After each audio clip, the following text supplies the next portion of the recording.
Welcome back to Channel 5 News at noon. Well, after a very cloudy and foggy start to the day, we're now starting to see some breaks in the clouds to allow for a little bit of sunshine. Not a lot, but hey, a little bit goes a long way. Taking a live look outside courtesy of Sky 5 in McAllen. This is the corner of Jackson and Nolana. The traffic for everyone returning their gifts or exchanging them is going pretty good this afternoon. But a look at the clouds. They're starting to break. You can see it's lighting up a little bit out there, and it's also warming up. So let's go back to the map. I'll show you temperatures this afternoon in McAllen. 84 degrees. It's 81 right now in Rio Grande City and Weslaco, 83 in Edinburg, Raymondville and Harlingen, to 82 in Brownsville, and 73 degrees on the island. Let me check out here the wind speeds, and you'll see that they're all out of the south to southeast, anywhere between about 6 and 18 miles per hour. So notice the island still has that very light wind in place. We're still seeing a little bit of fog because of that. So I'm going to put the visibilities on the map, and you see 7 to 10 miles across much of the valley except the island. It is improving now. Just a little bit ago it was around a mile, and now we're up just over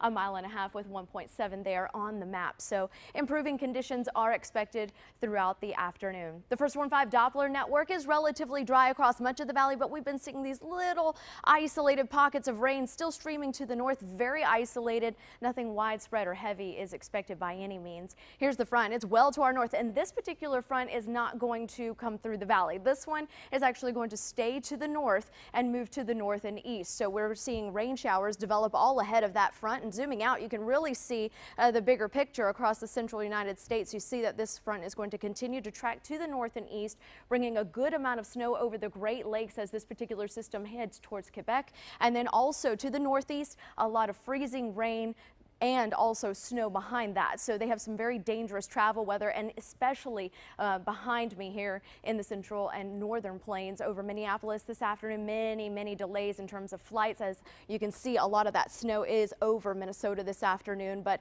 across the North Atlantic states and also in the deep south, it's a little bit different. We're actually warm. So when we look at the temperature trend, you can actually see the dividing line. That's that cold front behind it.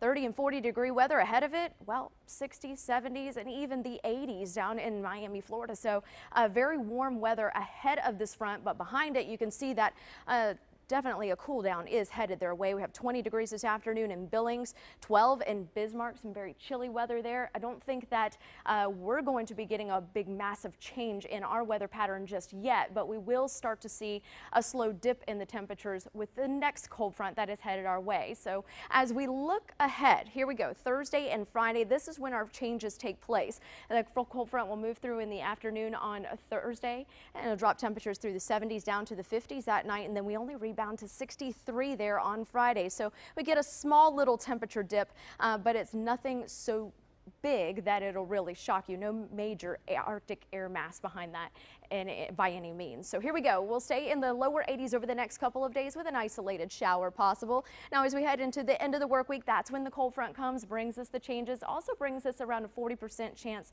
for those showers to develop. Now check it out.